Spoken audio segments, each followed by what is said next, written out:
भाग 10। सुखदा सेठ धनीराम के घर पहुंची तो 9 बज रहे थे। बड़ा विशाल आसमान से बातें करने वाला भवन था, जिसके द्वार पर एक तेज बिजली की बत्ती जल रही थी और 2 दरबान खड़े थे। सुखदा को देखते ही भीतर बाहर हलचल मच गई। लाला मनीराम घर में से निकल आए और उसे अंदर ले गए। दूसरी मंजिल पर सजा हुआ मुलाकाती कमरा था। सुखदा वहां बैठाई गई। घर की स्त्रियां इधर उधर पर्दों से झांक रही थीं, कमरे में आने का साहस न कर सकती थीं। सुखदा ने एक कोच पर बैठकर पूछा, सब कुशल मंगल है? मनीराम ने एक सिगार सुलगाकर धुआं उड़ाते हुए कहा, आपने शायद पेपर नहीं देखा। पापा को 2 दिन से ज्वर आ रहा है। मैंने तो कलकत्ता से लैंस्ट को बुला लिया है। यहां किसी पर मुझे विश्वास नहीं। मैंने पेपर में तो दे दिया था। बूढ़े हुए कहता हूं आप शांत होकर बैठिए, और वे चाहते भी हैं, पर यहां जब कोई बैठने भी दे। गवर्नर प्रयाग आए थे। उनके यहां से खास उनके प्राइवेट सेक्रेटरी का निमंत्रण आ पहुंचा। जाना लाजिम हो गया।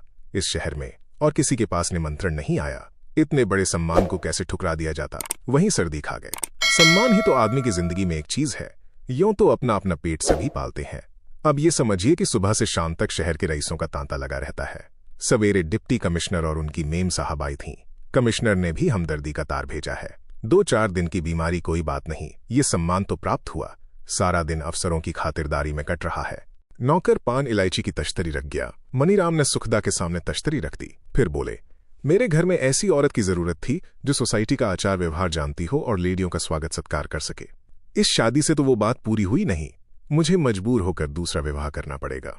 पुराने विचार की स्त्रियों की तो हमारे यहाँ यूं भी कमी न थी, पर वो लेडियों की सेवा सत्कार तो नहीं कर सकती।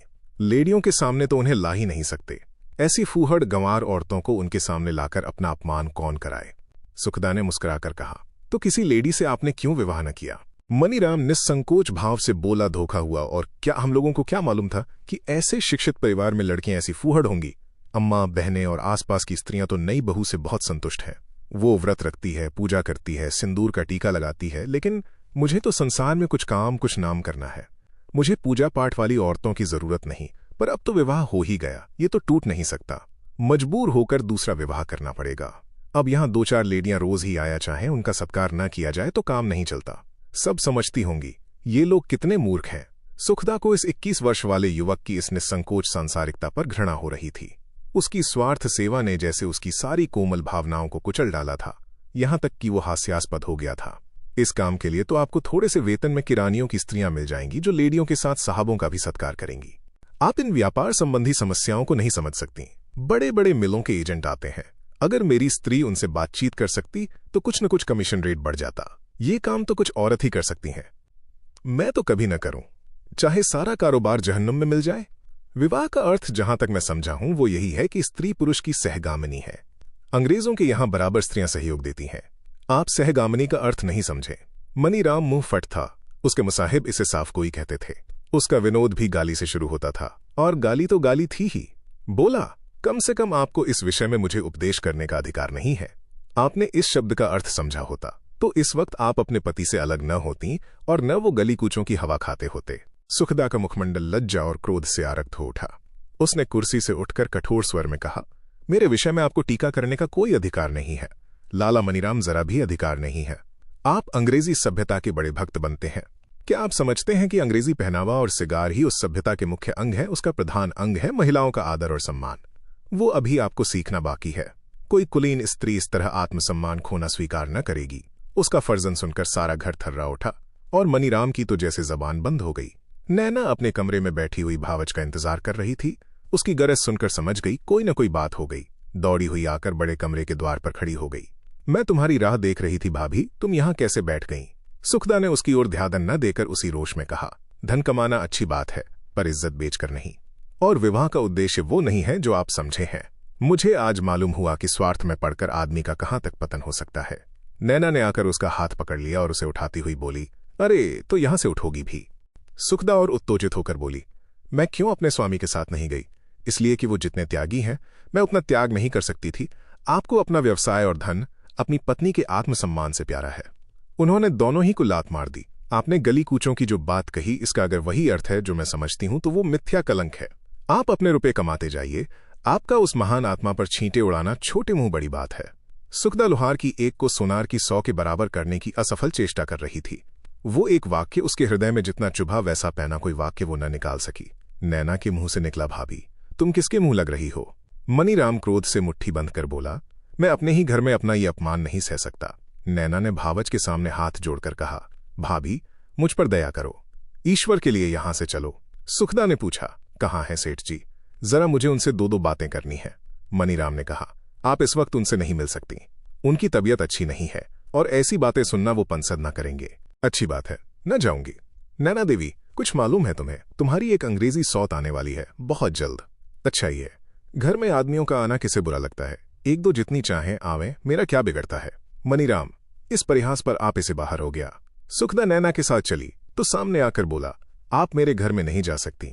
सुखदा रुक कर बोली, अच्छी बात है, जाती हूं, मगर याद रखिएगा इस अपमान का नतीजा आपके हक में अच्छा न होगा। नैना पैरों पड़ती रही पर सुखदा झल्लाई हुई बाहर निकल गई। एक क्षण में घर की सारी औरतें और बच्चे जमा हो गए और सुखदा पर आलोचनाएं होने लगीं। किसी ने कहा, इसकी आंख का पानी मर गया। किसी ने कहा, ऐसी न होती तो खसम छोड़कर क्यों चला जाता। नैना सिर झुकाए सुनती रही। उसकी आत्मा उसे धिक्कार रही थी। तेरे सामने ये अनर्थ हो रहा है और तू बैठी सुन रही है।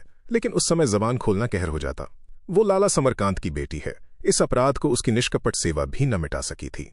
वाल्मीकि रामायण की कथा के अवसर पर समरकांत ने लाला धनीराम का मस्तक नीचा करके इस वैमनस्य का बीज बोया था। उसके पहले दोनों सेठों में मित्रभाव था। उस दिन से द्वेष उत्पन्न हुआ। समरकांत का मस्तक नीचा करने ही के लिए धनीराम ने यह विवाह स्वीकार किया। विवाह के बाद उनकी द्वेष ज्वाला ठंडी हो गई थी। मनीराम ने मेज पर पैर रखकर इस भाव से कहा, मानो सुखदा को वो कुछ नहीं समझता। मैं इस औरत को क्या जवाब देता? कोई मर्द होता तो उसे बताता।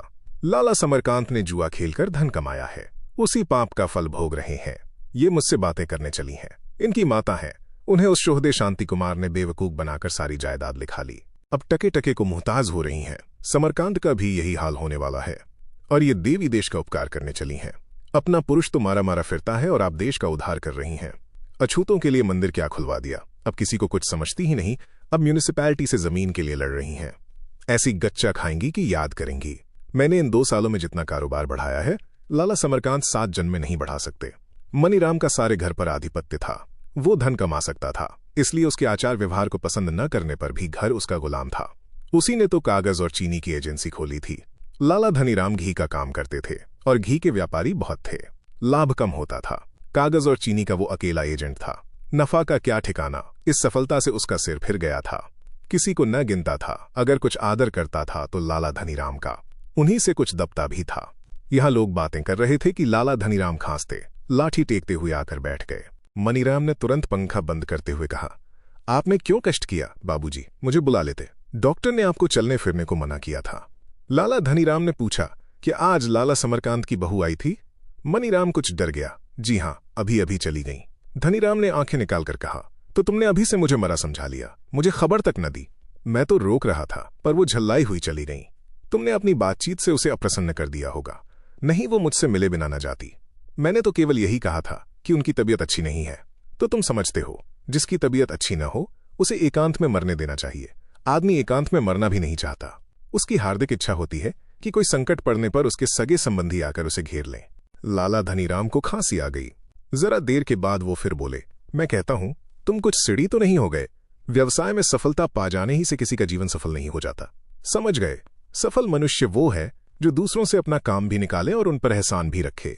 शेखी मारना सफलता की दलील नहीं, ओछेपन की दलील है। वो मेरे पास आती तो यहां से प्रसन्न होकर जाती और उसकी सहायता बड़े काम की वस्तु है।